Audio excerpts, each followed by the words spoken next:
अखन अहाँ सब सुनि रहल छी मैथिली एक्सप्रेस की शानदार प्रस्तुति।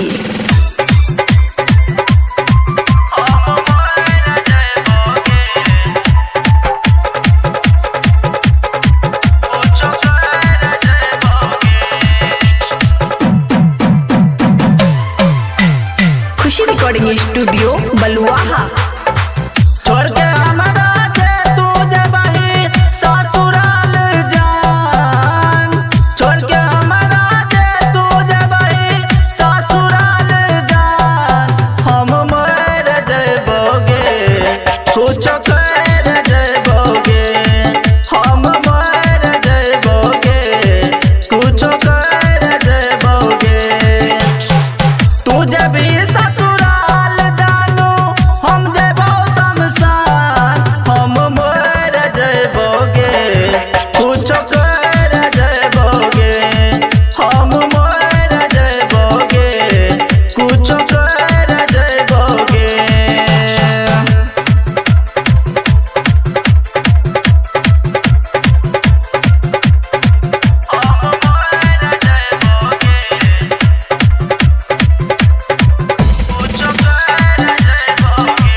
खुशी रिकॉर्डिंग स्टूडियो बलुआहा।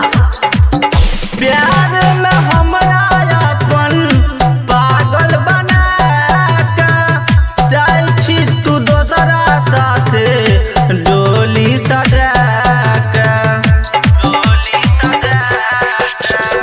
प्यार में हमरा अपन पागल बना के जाई छी तू दोसरा साथे डोली सजा